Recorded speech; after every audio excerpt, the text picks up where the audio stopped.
सभी साथियों को जोहार। आज हम लोग झारखंड के जो सबसे महत्वपूर्ण टॉपिक कह सकते हैं JPSC exam point of view से कि ये प्रश्न ये जो टॉपिक है आपका, इससे अकेले आपका 10 प्रश्न है, कुल मिलाकर के 12 है, अन्य मिलाकर के, लेकिन सीएनटी और एसपीटी ये दो मुख्य हैं, इससे 5-5 प्रश्न दोनों से रहेगा। तो इसमें से पहला जो हमारा है सीएनटी छोटा नागपुर टेनेंसी एक्ट, छोटा नागपुर काश्तकारी अधिनियम, इसे आज हम लोग पढ़ने वाले हैं और साथ ही कुछ बहुत ही मज़ेदार चीज़ों को समझने वाले हैं। जैसे कि सबसे पहला जो है आपका 1932 जो आप सुनते होंगे कि खतियान के आधार पर आपके यहाँ की स्थानीयता परिभाषित की जाए, तो वो सब सारे मुद्दों को भी समझेंगे कि वो आखिर ऐसा क्यों है, 1932 से क्यों चर्चा में चल रहा है। तो इस पर भी बात होगा, ये भी अभी आएगा क्लास में, आराम से आप लोग देखते जाइए, बहुत ही मज़ेदार होगा। साथ ही में ये जो आप लोग देखते होंगे कि सीएनटी में कुल मिलाकर के जो 19 अध्याय हैं, 271 धाराएं और 2 अनुसूची हैं। तो इसमें सबसे पहला तो आप लोग ये चीज़ याद रखिए कि आपको सभी रटने का ज़रूरत नहीं है, क्योंकि अधिकांश लड़के यही देख करके भाई देखते 271 धारा बेहोश कि भाई इतना कहाँ से याद होगा। तो भाई उतना बेहोश होने की ज़रूरत नहीं है, बस इसमें से कुछ ही महत्वपूर्ण है, कुछ महत्वपूर्ण धाराएँ हैं, उसे ही याद रखना है। जैसे कि आप पिछले वाले एग्ज़ाम में देखिए, छठी जेपीएससी में जो पूछा गया प्रश्न है उसे आप उठा करके देखिएगा, तो चीज़ें बहुत हद तक सब क्लियर हो जाएंगी कि कुछ जो महत्वपूर्ण धाराएं हैं, जैसे कि इसमें से एक धारा 21 है, 21 भी छूट गया, 23 है, 46 के बाद 47, 48, 49 और उसके बाद आ जाइए 71, 72, 73, 118, फिर 239, 40, 41, ठीक है, 42 तक। तो ये सब कुछ महत्वपूर्ण धाराएं हैं, इसे हम लोग आराम से विशेष तौर पर देखेंगे कि यहाँ पर ये क्या है। देखिएगा, आधा तो आपको इसी में क्लियर हो जाएगा कि जो आप सबसे पहले जो चीज़ आता है कि जैसे ही सीएनटी और एसपीटी बोलते हैं हम लोग, तो आम लोगों के, हमारे आपके सभी जो भी नहीं पढ़े हैं सीएनटी को या नहीं समझे हैं अभी तक, तो उन्हें जैसे ही सीएनटी कहा जाता है तो तुरंत दिमाग में आता है कि अरे तुरंत वो ज़मीन वाला, कि वो नहीं खरीद सकता, ये नहीं बेच सकता है। वो सिर्फ एक धारा की बात है, ये याद रखिएगा। जैसे ही सीएनटी एसपीटी आता है लोग तुरंत उसको आदिवासी से जोड़ देते हैं। तो ऐसा बिल्कुल ही ये मिसकॉन्सेप्ट है, ये कि कॉन्सेप्ट ये बिल्कुल गलत है कि सीएनटी आदिवासी से है, ऐसा नहीं है भाई। सीएनटी मतलब में क्या है, काश्तकारी अधिनियम है ये। काश्तकार, अब काश्तकार कौन है भाई? काश्तकार में बहुत सारे हो जाएंगे, मतलब कृषि कार्य से जुड़े हुए जितने भी लोग हैं, चाहे वो रैयत डाल लीजिए, भूधारक डाल लीजिए, ठीक है, दर रैयत, अभी बहुत प्रकार का आएगा, मुंडारी खुटकट्टी वाला, फिर भुइहरी वाला, तो ये सब बहुत सारा अभी प्रकार आएगा, तो उन सबको समझना है। लेकिन ये याद रखिएगा कि ये इसमें कृषि कार्य से जुड़े हुए जो लोग हैं, काश्तकार हैं, रैयत हैं, उनसे जुड़े हुए प्रावधान हैं। तो ऐसा नहीं है कि सिर्फ यहाँ पे आदिवासी हैं। अगर सीएनटी में कोई चीज़ का परिवर्तन होता है, संशोधन होता है, तो उससे सारे लोग प्रभावित होंगे। जो भी झारखंड में कृषि से जुड़े हुए लोग हैं, हम हैं, आप हैं, जो भी जितने झारखंडी लोग हैं जो कि यहाँ पे बसे हुए हैं पूर्वज काल से, मतलब पूर्वज चला आ रहा है यहीं पर, तो वे सब सारे, चूँकि हमारा सारा कुछ यहीं पर है, ज़मीन वगैरह सारा कुछ यही है, तो अगर सीएनटी जितना आदिवासियों के लिए है उतना सभी के लिए है। तो ऐसा ये बिल्कुल भी मत सोचिएगा कि सीएनटी मतलब आदिवासी, वो सिर्फ एक धारा की बात है। वो कौन सी धारा है वो भी आराम से बात होगा अभी सब पे कि वो किस धारा के चक्कर में है। वो सिर्फ है धारा 46, उसी में ये सब सारा चीज़ है और वो उस धारा की बात है। बाद बाकी सारा कुछ रैयत के बारे में है, काश्तकार के बारे में, भूधारक के बारे में है, तो ये सब सारा कुछ है। तो सभी को हम लोग को देखना है। तो ये दिमाग से निकाल दीजिएगा कि सीएनटी मतलब आदिवासियों से संबंधित, ये सभी से संबंधित है, सभी के लिए है। तो सबसे पहले ये चीज़ हट गया। अब हम लोग आते हैं सीएनटी पे कि सीएनटी क्या है। सीएनटी छोटा नागपुर टेनेंसी एक्ट कह लीजिए इसे, यह छोटा नागपुर काश्तकारी अधिनियम।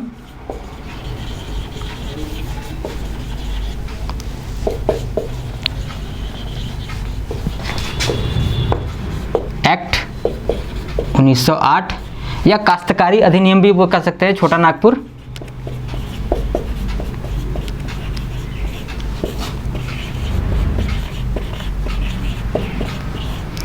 काश्तकारी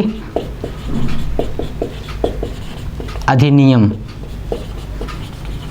1908 चूँकि ये लागू हुआ था 11 नवंबर 1908 को, तो इसलिए यह है इसका पूरा 1908 इसमें साथ में बोला जाता है। याद रखिएगा 11 नवंबर 1908, ये भी डायरेक्ट प्रश्न आ सकता है कि कब लागू हुआ, डेट के साथ याद रखिएगा। अब है क्या चीज़ कि इसमें कुल क्या है 19 अध्याय हैं,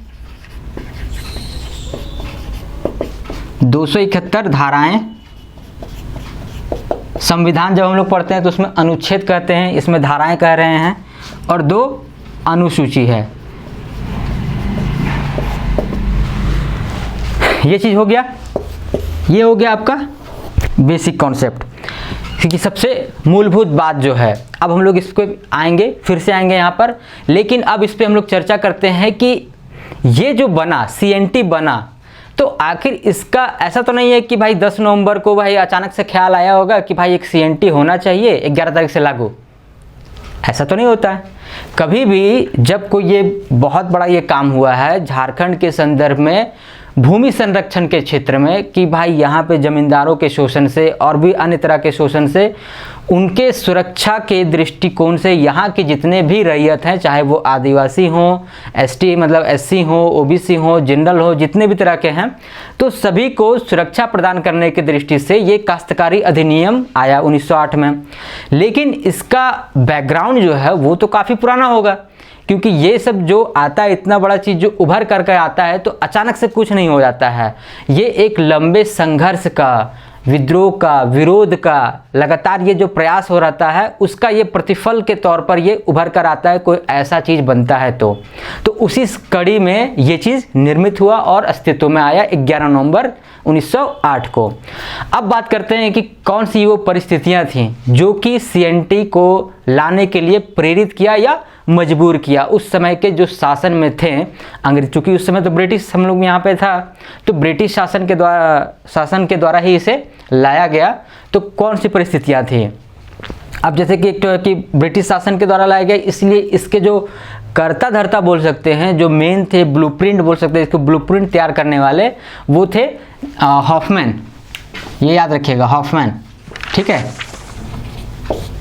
और इनके और 2 सहयोगी थे, उनका नाम था लिस्टर और हार्ट्स। ये दोनों इनके सहायक थे। मेन मुख्य तौर पर जब आता है कि ब्लूप्रिंट तैयार करता बोल सकते हैं या इसके कौन थे, तो ये जिन्होंने इसकी अहम भूमिका निभाई इसके निर्माण में, वो थे हॉफमैन, JH जॉन हॉफमैन कुछ नाम था। तो हॉफमैन याद रखिएगा, जॉन हॉफमैन, इन्होंने इसका ब्लूप्रिंट तैयार किया उस समय में। 1908 जो ये लागू हुआ, उसका जो ब्लूप्रिंट खाका तैयार हुआ था 1903 में ही हो गया था। उससे पहले की जो बैकग्राउंड है उस पर हम लोग समझेंगे, कौन कौन सा सर्वे हुआ उस पर भी बात कर लेंगे कि बहुत तरह का सर्वे हुआ है, किस किस समय अवधि में कौन सा सर्वे हुआ है और उस आधार पर क्या किया गया है। इस पर थोड़ा थोड़ा हम लोग बात करते हुए चलेंगे, ओवरऑल समझते हुए चलेंगे। तो चलिए हम लोग बात करते हैं, स्टार्ट कहानी शुरुआत से स्टार्ट करते हैं प्राचीन भारत से। अब है कि प्राचीन भारत क्या, विश्व के कोई कहीं पे भी किसी भी देश में जब भी कहीं पे भी शासन स्टार्ट हुआ तो पहले तो वहाँ राजतंत्र ही तो आया, बाद में ना लोकतंत्र हुआ। तो जब राजतंत्र का जब यहाँ पे विकास हुआ कहीं पे भी विश्व के किसी भी देश में, तो ये आम कॉन्सेप्ट हुआ करता था कि जो प्रजा हुआ करती थी वो अपने राजा को सुरक्षा के लिए, कि भाई राजा का काम क्या है, वो अपने प्रजा को सुरक्षा मुहैया कराएगा या सुरक्षा प्रदान करेगा, इसके लिए वो कार्य करेगा। और प्रजा उस कार्य को करने के लिए राजा को सहयोग के तौर पर लगान, मालगुजारी, टैक्स, जो भी नाम से आप कह लीजिए, नजराना वगैरह जो कह लीजिए आप, वो दिया करती थी विश्व में सभी जगह पे। भारत में भी हुआ करता था। और ये आमतौर पर 1/6 या 1/8 इस तरह हुआ करता था, कहीं 1/6 कहीं 1/8, कुल उपज का 6ठा भाग या 8वां भाग, इस तरीके से दिया जाता था। हालांकि समय समय पर इस पे परिवर्तन भी होते रहे हैं। तो ये था आम कॉन्सेप्ट जो कि पूरे विश्व के साथ साथ भारत में भी लागू था। लेकिन ये जो झारखंड था, ये पूरे विश्व से कह लीजिए पूरे भारत में एक अनोखा टाइप का प्रदेश है, जहाँ शासन व्यवस्था अन्य राजवंशों की तुलना में, जहाँ पे भी अन्य शासन जहाँ पे भी हुए वहाँ की तुलना में यहाँ का शासन बिल्कुल अलग था। क्योंकि ये क्या है, पठारी क्षेत्र हम लोग जानते हैं। यहाँ क्या कृषि योग्य भूमि बहुत ही कम रही है, और जो कि यहाँ पे क्या था, कृषि बहुत ज़्यादा विकसित हो नहीं पाया। ये एक प्लस पॉइंट भी है और एक नेगेटिव पॉइंट भी यही है कि एक तो उपज बढ़ नहीं पाता था, लोग यहाँ के कृषि उपज पे कम और वनों उत्पाद पे ज़्यादा डिपेंडेंट हुआ करते थे। तो ये तो हो गया आपका इसका नेगेटिव पॉइंट। लेकिन पॉजिटिव ये हुआ इसका कि इसी वजह से भारत के जितने भी अन्य राजा हुए, वो देखिएगा बंगाल में पूरा हमला हुआ, पूरा कब्जा के लिए पूरा लड़ाई चला, बिहार में चला, यूपी में चला, पूरा जितना भी प्लेन है इधर पूरा चला, लेकिन झारखंड इससे अछूता रह गया। कारण यही था, बोलते अरे वहाँ जा क्या जाएगा यार, वो तो सिर्फ जंगल है, वहाँ से क्या मिलेगा, तो झूठ में वहाँ पे प्रयास करना है, जाओ रहने दो। तो इस प्रकार से झारखंड बचा रहता था और कमोबेश ये बचा भी रहा। बहुत बार इतिहास के जैसे क्लास में आप लोगों को बताया भी गया होगा कि कुछ कुछ ऐसे अवसर आए जबकि जो भारत के स्तर पे जो सम्राट हुए, शासक हुए, वो प्रयास किए कि भाई झारखंड को भी अपने शासन में लिया जाए। जैसे कि अशोक ने ट्राई किया, उसके बाद हर्षवर्धन वगैरह भी किए, और उसके बाद फिर अकबर, शेरशाह तो यूज़ करते थे आने जाने के लिए, तो अकबर किए। फिर उसके बाद मतलब दिल्ली सल्तनत में भी कुछ प्रयास हुआ, फिर मुगल काल में हुआ, और अंततः ये प्रयास जाकर के अंग्रेजों के समय काल में ये अंग्रेज सफल हुए। तो इस समय तक जो बीच बीच में ये जो प्रयास हुआ करता था, तो यहाँ पे क्या होता था कि कृषि विकसित था नहीं। यहाँ के राजा भी, आप लोग को हिस्ट्री क्लास में बताया गया कि बहुत ही साधारण तरीके से रहा करते थे। जब दुर्जन साल को ग्वालियर के जेल में जब कैद किया गया था, तब वहाँ पे चर्चा चला था, तो वो भी जब यहाँ से मुगल को जब देखे तो देखे कि अच्छा राजा का ऐसा होता है, इस टाइप का मतलब थोड़ा हवा बना के रखना चाहिए। तो भाई वहाँ से सीख क्या है, और उसके बाद जब यहाँ पर आए तो फिर आप लोगों को बताया गया नवरत्नगढ़ का किला का निर्माण करवाए, और सब राजाओं से ही बात हुआ तो सभी पता चला कि नहीं हम लोग इतना अपना प्रजा से कर वसूलते हैं, इस टाइप का महल में रहते हैं। जबकि यहाँ का राजा था वो बहुत ही सिंपल तरीके से रहा करता था, बहुत ज़्यादा यहाँ पे कर नियमित था नहीं। यहाँ के लोग स्वेच्छा से कभी कभी दे दिया करते थे। कभी अगर दबाव पड़ा तो राजा बोला कि भैया देख ले ऐसे दबाव पड़ रहा है यार, उधर वाला सब हमको भाई दबाव दे रहा है, तुम लोग कुछ दो, हम दे दें, उसको चुप करा दें। तो इस टाइप का होता था कि चलो कभी आया तो दे दिए, बोले जा दे दो, अगला भी खुश, सब खुश। लेकिन नियमित तौर पर यहाँ कभी हुआ नहीं। लेकिन यही चीज़ क्या हो गया, बाद में जैसे जैसे फिर यहाँ पर जैसे दिल्ली सल्तनत आया तो लगातार का एक प्रयास किया गया, सफल नहीं हुआ। उसके बाद मुगल आए, वो भी सफल नहीं हुए। मराठों का भी आगमन हुआ, यहाँ पे हम लोग पढ़ चुके हैं सारा कुछ। तो वे सब सारे हुए, लेकिन कभी भी ये लगातार तौर पर हो नहीं पाया, कभी भी नहीं। जैसे कि आप देख लीजिएगा जब अंग्रेज भी आए झारखंड में, चूँकि हम लोग पढ़ते हैं जब अंग्रेज आए, जैसे 1765 हुआ, ये पूरे देश में बड़ा ही मतलब बदलाव का कारण का वर्ष बना। क्योंकि इस वर्ष क्या हुआ, जो ब्रिटिश हुकूमत थी, ब्रिटिश शासक थे, उनको दीवानी अधिकार मिल गया। दीवानी मतलब समझ रहे होंगे आप, कर वसूलने का अधिकार मिल गया। और जो मुगल शासक था वो बस मात्र मुखौटा बन करके रह गया था। तो सारा अधिकार चला गया ब्रिटिश को। अब चूंकि ब्रिटिश यहाँ पर आए क्यों थे भाई, कल्याणकारी राज्य का तो स्थापना करने आए नहीं थे, वो आए थे कि भाई जितना से अधिक लूट सको लूट लो भैया, ठीक है। तो वो लूटने के लिए आए थे, तो जितना भी वो प्रयास करे भाई किसी से भी कर तो छोड़ेंगे नहीं। बोले चलो भाई बूंद बूंद से सागर भरता है, पूरा जितना भी बूंद है उसको निचोड़ लो। तो उसी निचोड़ने के क्रम में वो लोग का ध्यान झारखंड में भी चला गया। 1767 में हम लोग जानते हैं झारखंड में उन लोग घुसने का प्रयास स्टार्ट कर दिया। 65 में दीवानी अधिकार मिला, और 67 में 67 में सिंहभूम में हम लोग पढ़ चुके हैं सारा कुछ, जगन्नाथ ढाल वगैरह। तो वहाँ से फिर वो लोग घुसने का प्रयास स्टार्ट कर दिया। अब जब से ही घुसने का स्टार्ट किया 1767 में, उसके बाद आप लोग पलामू वाला जो चेरो विद्रोह हम लोग देख चुके हैं, भोक्ता विद्रोह। उस समय में याद होगा कि यहाँ का जो नागवंशी शासक था वो तुरंत दौड़ के चला गया कैमक के पास कि भैया भैया भैया हमको भी अपना राज्य में शामिल कर लो, हम पर आक्रमण मत करना, हम क्या करेंगे 12,000 रुपये सालाना कर देंगे।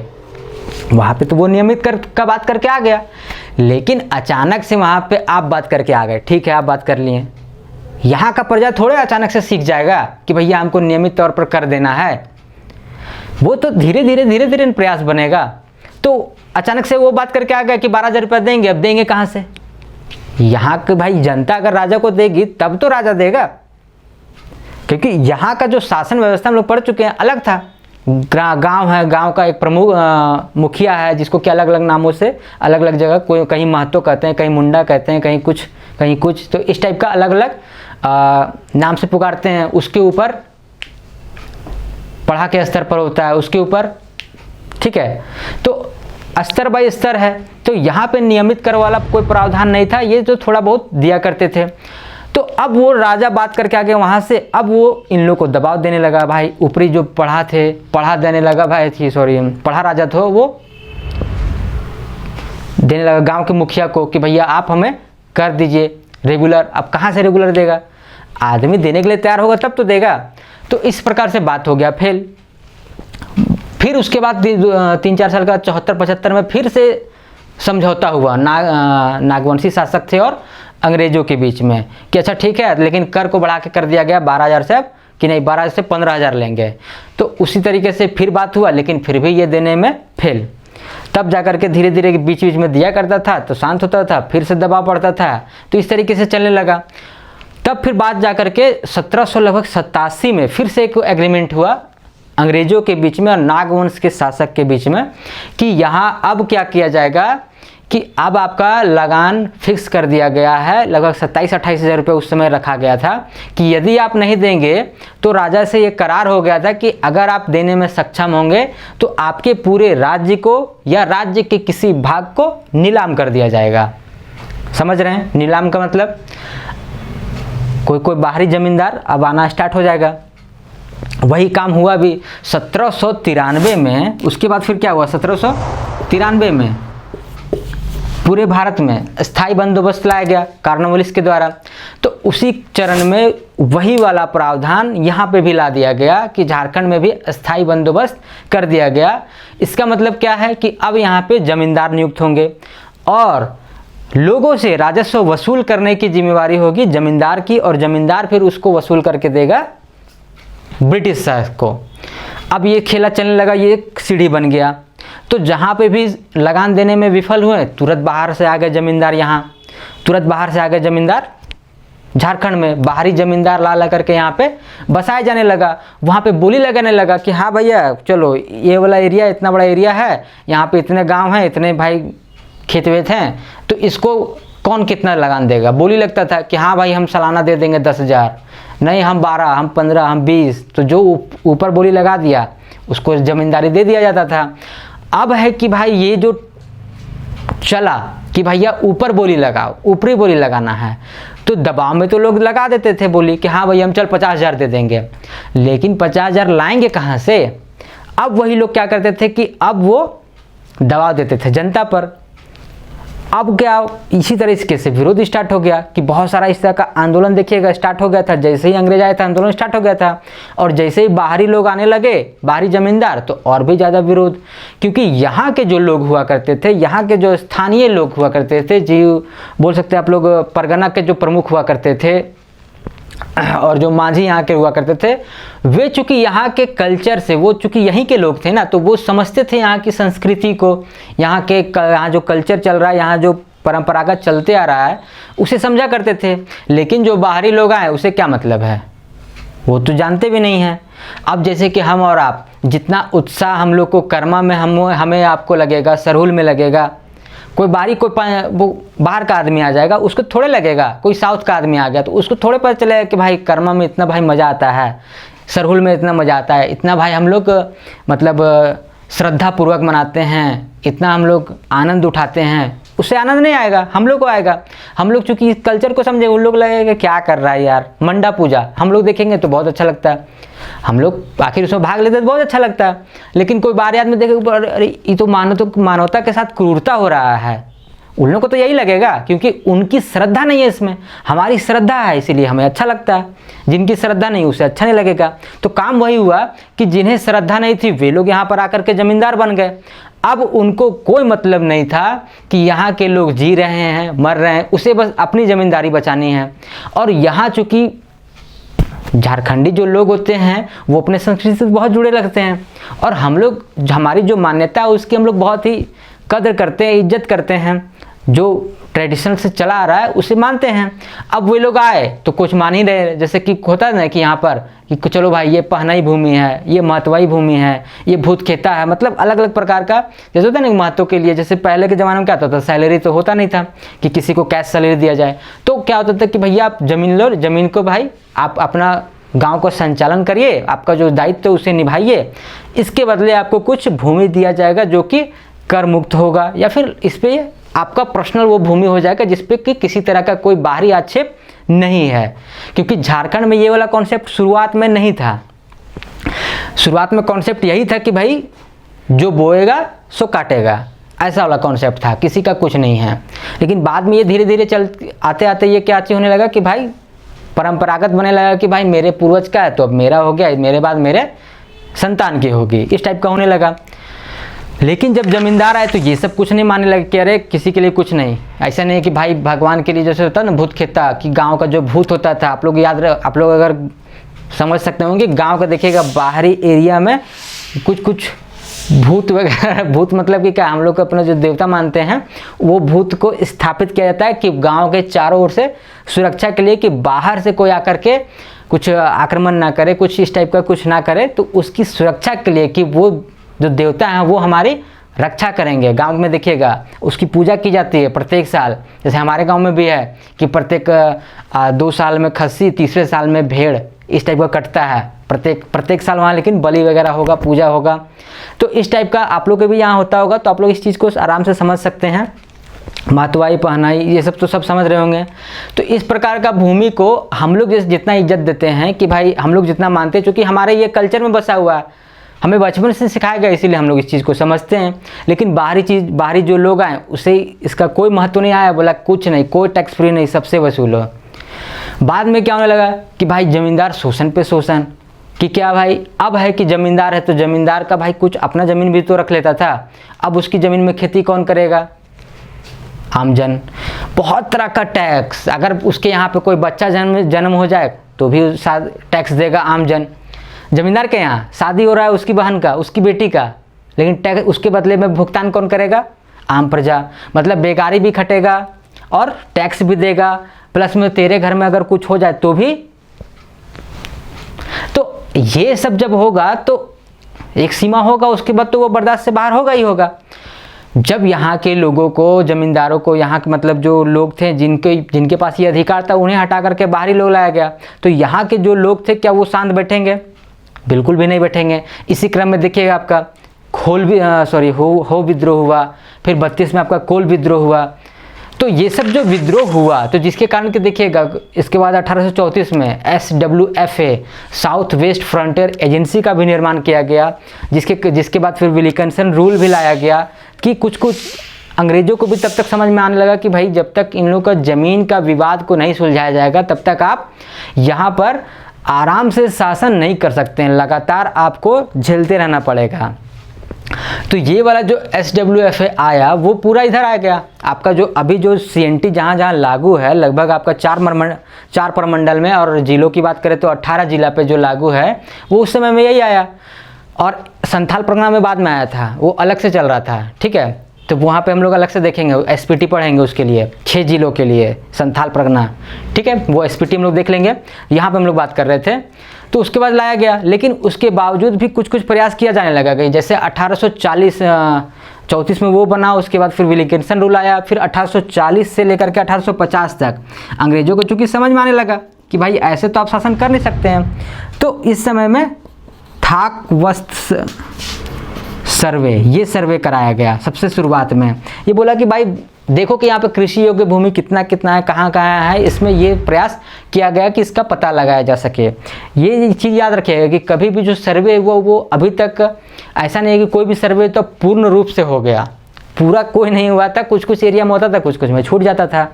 लेकिन जब हुआ तो हम लोग को उसके बारे में जानना पड़ेगा, पढ़ना पड़ेगा। तो ये सर्वे लाया गया, लेकिन बावजूद इसके विरोध चलता रहा। उसके बाद देखिएगा आप सरदारी आंदोलन, जिसको किया फिर मिल्की आंदोलन या मुल्की आंदोलन भी कहते हैं, वो लगातार चलते रहा।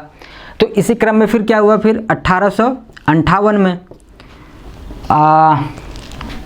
लाल लोकनाथ शाही इनके अगुवाई में एक सर्वे कराया गया। इनको बोला गया कि सर्वे करिए और भूइंहरी ज़मीन और ये सब जो है ना, मुंडारी वगैरह ज़मीन जिसके लिए आगे चलते रहा, सरदारी आंदोलन जो जिसके लिए चल रहा था, मुंडाली और भूइंहरी भूमि के लिए, कि उसका सर्वे के लिए कि भाई आप मापिए इसको। लेकिन क्या हुआ कि 1862 में ही इनकी मृत्यु हो गई और ये वाला भी बहुत ज़्यादा, ये सर्वे भी रुक गया, बीच में पूरा हो नहीं पाया। बाद में फिर 1859 में देखिएगा आपका छोटा नागपुर टेन्योर एक्ट वो भी लागू हो जाता है। उसके बाद फिर 1859 में 59 से लेकर के 80 तक इस समय अवधि में एक और आते हैं राखलदास हलदर। इनके अगुवाई में फिर ये बनता है, इनको जिम्मेवारी दी जाती है, इसे भूइंहरी सर्वे या हलदर सर्वे, राखलदास सर्वे भी कहते हैं। इनको फिर ये जिम्मेदारी दी गई कि आप भाई इसका पैमाइश करिए कि यहाँ पर इस एरिया में कितना भूइंहरी भूमि है, क्या है, कौन सा भूमि कितना है, इसका आप तैयार करिए।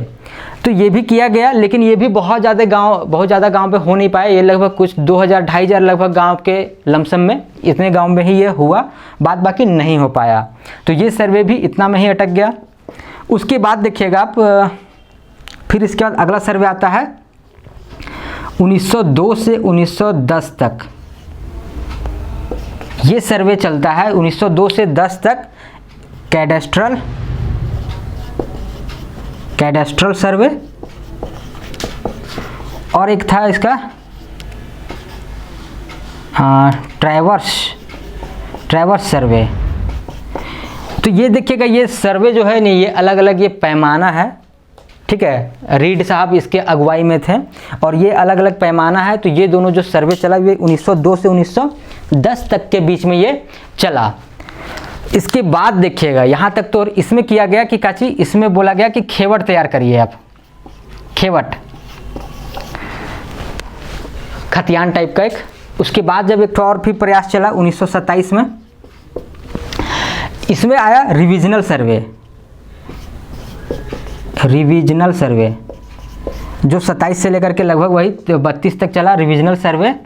और इसीलिए बार बार जो आप लोग सुनते हैं 1932 का खतियान, और इसी सर्वे में खतियान को तैयार करने की जिम्मेदारी दी गई कि आप भाई खतियान तैयार करिए, मौजावार, यहाँ पे खेवट तैयार हुआ, यहाँ पे मौजावार, फिर आप खतियान तैयार करिए। खतियान मतलब क्या होता है कि प्रत्येक इंडिविजुअल का एक खतियान तैयार करिए कि इस गांव में इस इंडिविजुअल की कितनी भूमि है। जैसे कि हम लोग का जो खतियान है वो मेरे दादा के नाम पर है, दादा के नाम पर है।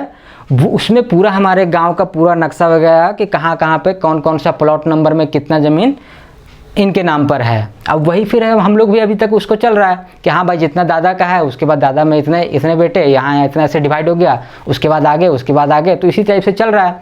लेकिन वो खतियान उस समय तैयार हुआ और उस समय का खतियान सभी का लगभग तैयार हुआ और उसी समय में, इसीलिए खतियानदारी ये जो इतना विवाद छिड़ा हुआ है, विवाद चल रहा है 1932 उसका खेला यहीं से है, ठीक है। तो आपको ये चीज़ समझ में आई होगी कि आप लोग खतियानदारी हैं या नहीं है। आप लोग अपना खतियान देख लीजिएगा कि हैं या नहीं हैं।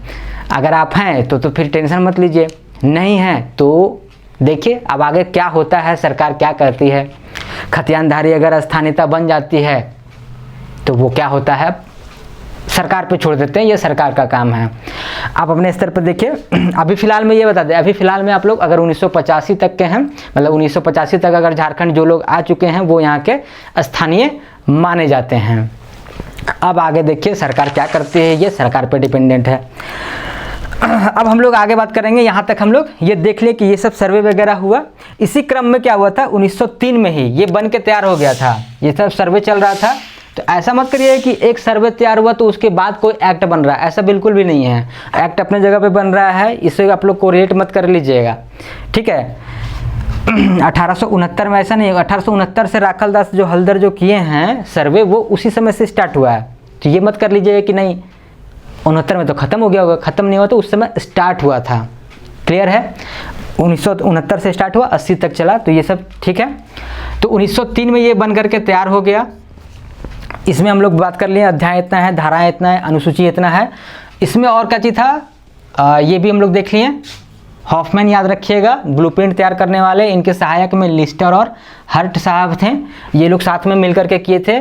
इसे जो लागू किया गया था ये याद रखिएगा बंगाल काउंसिल, भारतीय परिषद अधिनियम, इंडियन काउंसिल था, बंगाल नहीं इंडियन काउंसिल था, 1892, ठीक है। इसके तहत इसे लागू किया गया था। और ये जो CNT है इसे हम लोग बंगाल टेनेंसी भी एक्ट कहते हैं, 6 बंगाल टेनेंसी एक्ट 6 भी ये भी कहा जाता है। तो ये सब सारा चीज़ आप लोग जो मुख्य मुख्य पॉइंट है ये सब आप लोग याद रख लीजिएगा। इसके बाद हम लोग बात करते हैं आज कि आपको एक परिचय मिल जाए, ये जो हमारा CNT है इसका एक ओवरऑल परिचय मिल जाए ताकि आपको चीज़ों को आगे पढ़ने में मज़ा आए। और आज का जो ये क्लास होगा ये अभी जिस पे हम लोग चर्चा करेंगे वो बहुत ही मज़ेदार चीज़ होगी कि जिसको कि आप आधा तो समझ जाइएगा CNT ऐसे ही, ठीक है। तो चलिए हम लोग उससे देख लेते हैं।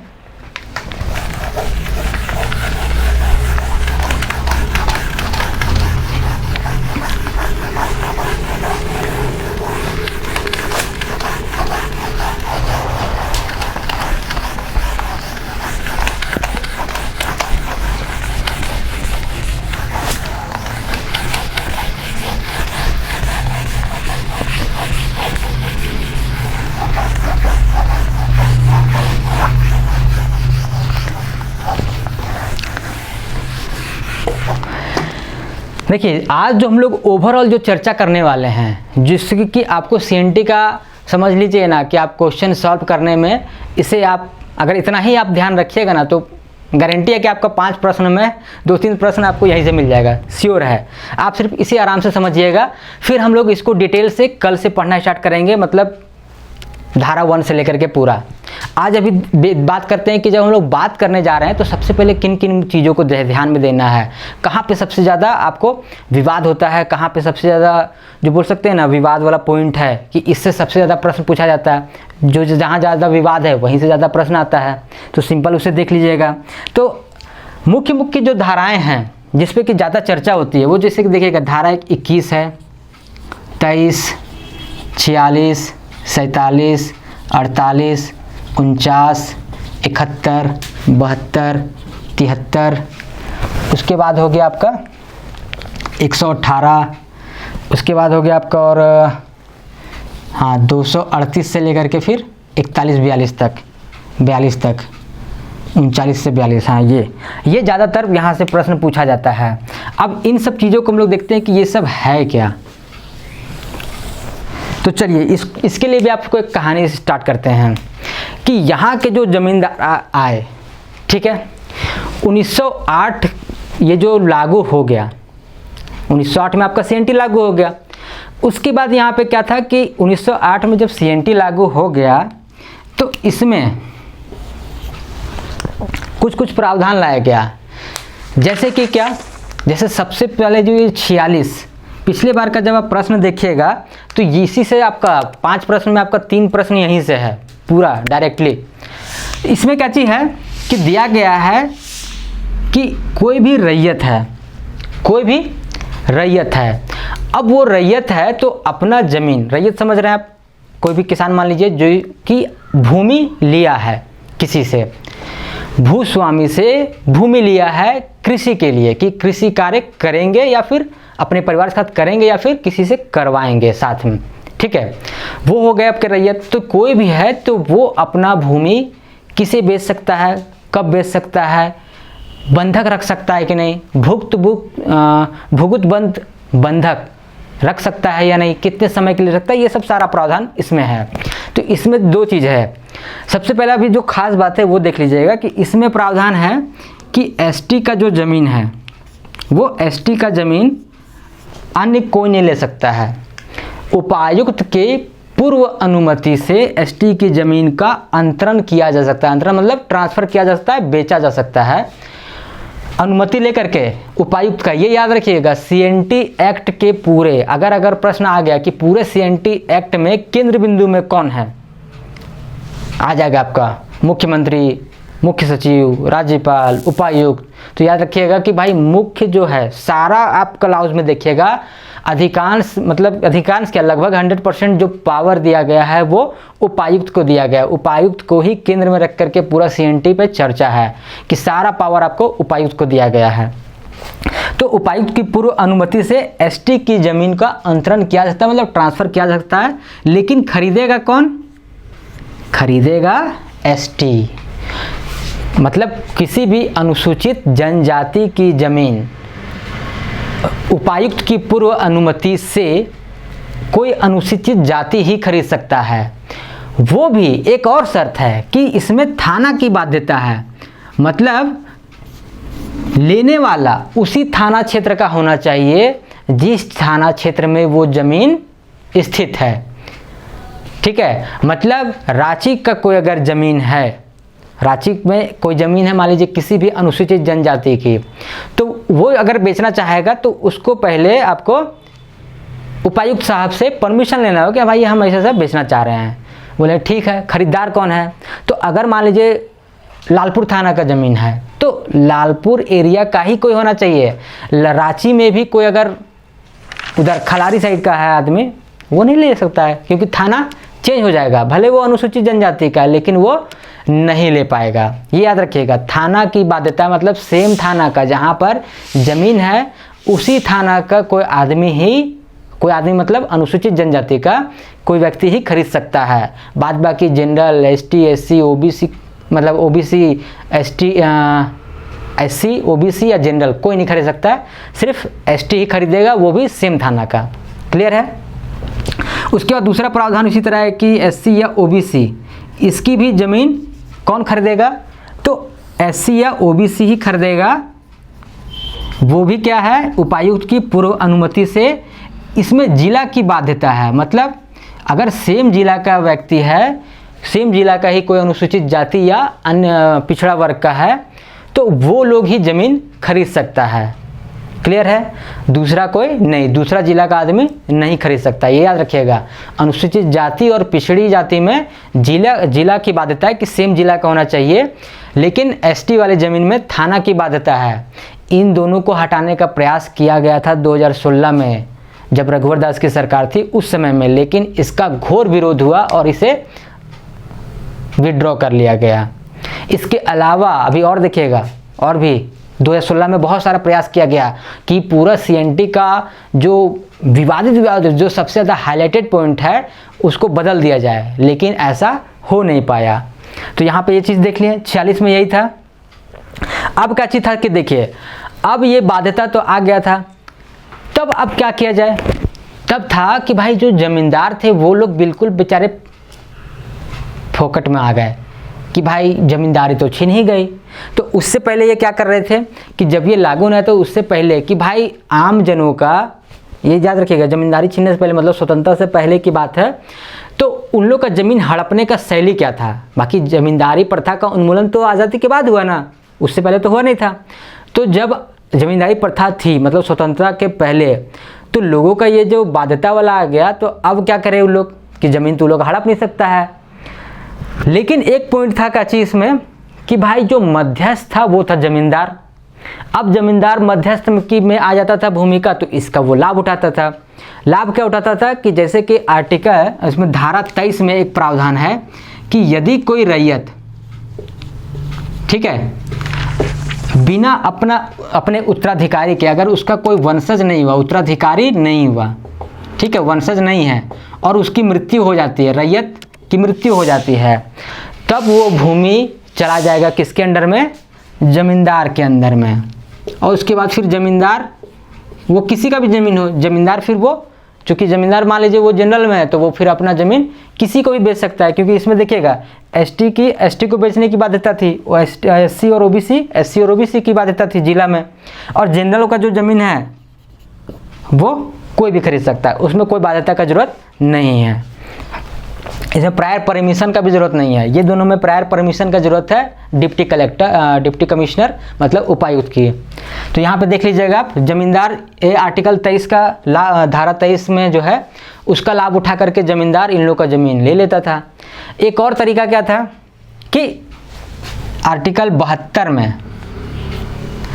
और 73 में, ये दोनों में है कि यदि कोई व्यक्ति लगातार 3 वर्षों तक यहाँ पे जोत कोड ना करे, बकाया मतलब रखे कि लगान वगैरह ना दे सके, तो उसका ज़मीन चला जाता था ज़मींदार के पास और फिर ज़मींदार उसको बेच देता था। 73 में क्या था कि 73 में था ये कि 73 में फिर ये था कि भाई अगर कोई व्यक्ति बाहर चला गया 3 वर्ष या लगातार उससे ज़्यादा अधिक साल तक बाहर ही है, तो इन दोनों में कहते हैं कि बाहर ही अगर चला गया, अब वो आ ही नहीं रहा है, 3 साल तक लगातार जोत कोड नहीं कर रहा है, ना उसको लगान दे रहा है, तब फिर क्या होगा कि वो भी ज़मीन आ जाता था ज़मींदार के हक में और फिर वो ज़मीन को वो किसी को भी बेच सकता था, दे सकता था।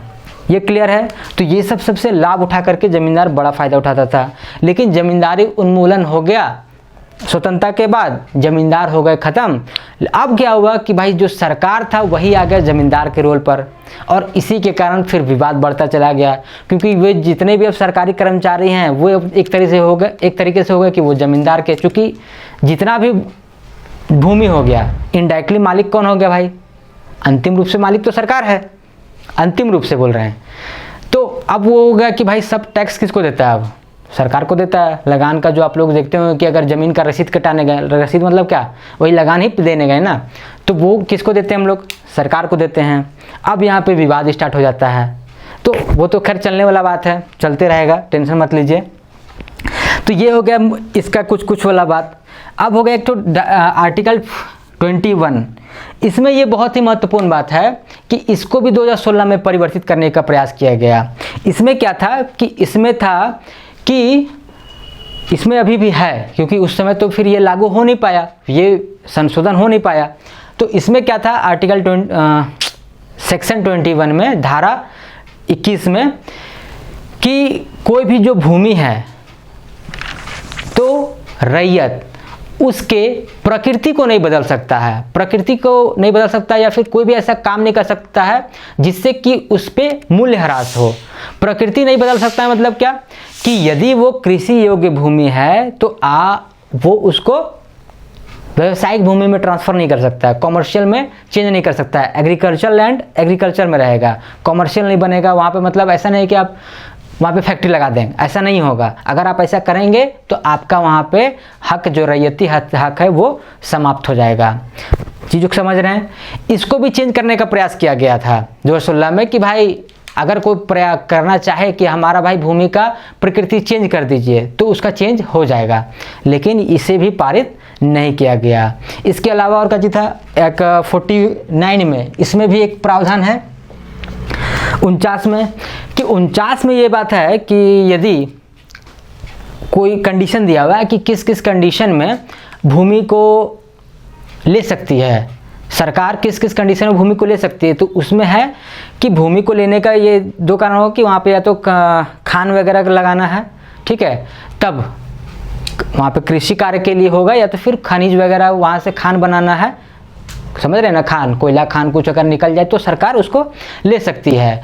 तो इसको भी चेंज करने का प्रयास किया गया कि 2016 में क्या कि कृषि खान के अलावा यदि यहाँ पे कोई मूलभूत संरचना के लिए, कुछ विकास के लिए, कम्युनिकेशन इस डेवलपमेंट के लिए भी ज़मीनों को लिया जा सकता है। इसका भी विरोध हुआ और ये भी वापस ले लिया गया। अब देखिएगा कि ये सब सारा कुछ हो गया। अब है आर्टिकल, देखिएगा जैसे इसमें है अंतरण का बाध्यता रोक लगाया गया है। 48 में क्या चाहिए, 48 में भूइंहरी भूमि समझ रहे होंगे, उरांवों की ऐसी भूमि जो कि परंपरागत उसके विशेषाधिकार हो उनकी उस पर भूमि पे, उसका ना तो वो सेल कर सकता है ना कोई उसको ले सकता है, इस टाइप का भूमि था। भूइंहरी भूमि, उरांवों की भूमि, मुंडारी खुटकट्टी भूमि, ये भी हम लोग पढ़ेंगे। तो जब धारा हम लोग पढ़ना स्टार्ट करेंगे ना, 3 में सारी परिभाषाएं हैं, तो उसमें हम लोग सब परिभाषा को आराम से समझेंगे। अभी सिर्फ ये समझिएगा भूइंहरी भूमि के बारे में इसमें रोक का प्रावधान है, मतलब कि किस किस कंडीशन में उसे नहीं बेचा सकता, ना खरीदा सकता है, कुछ भी नहीं। 71 में क्या है, 71 में उन कंडीशन का वर्णन किया गया है कि जिसके माध्यम से यदि कोई रैयत का भूमि अंतरण हो गया, मतलब ट्रांसफ़र हो गया इलीगल वे में, उसकी सहमति के बिना या फिर अनजाने में, अज्ञानतावश, तो उपायुक्त को यह अधिकार होगा कि उसे वापस लौटाए। ये चीज़ याद रखिएगा। तो इसलिए 71 भी बहुत महत्वपूर्ण है। 118 में क्या विशेषाधिकार युक्त भूमि है, और 38 विशेषाधिकार युक्त भूमि मतलब अलग अलग तरह का कंडीशन हम लोग पढ़ेंगे। डाली कटारी, फिर उसको क्या था खेवट वाला हम लोग पढ़ेंगे, वो उसका क्या, अरे इतना टर्मोलॉजी है, कुछ का नाम ही अजीब अजीब है। ठीक है, तो 238 से और 242 में मुंडारी खुटकट्टीदार, इनके बारे में है कि वो उनके भूमि का अंतरण पे मतलब ट्रांसफ़र पे रोक लगाया गया है कि इस पे रोक लगेगा, और यदि वैसा हो जाए तो भूमि को वापस कैसे दिलवाया जाएगा। तो ये सब जो महत्वपूर्ण अनुच्छेद हैं, इसे हम लोग को आराम से पढ़ना है सबको। ठीक है, ये तो ओवरऑल आपका आ गया होगा, ये चीज़ समझ में आ गया होगा आपको। आप अब पिछला साल का क्वेश्चन उठाकर देखिएगा, आपको अनुच्छेद 46 से सारा प्रश्न मिल जाएगा।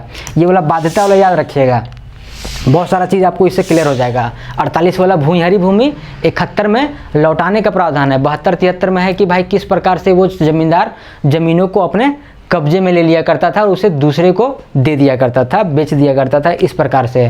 तो इस प्रकार से भी कैसे कैसे रोक लगा, ये सब सारा हम लोग पढ़ते जाएंगे।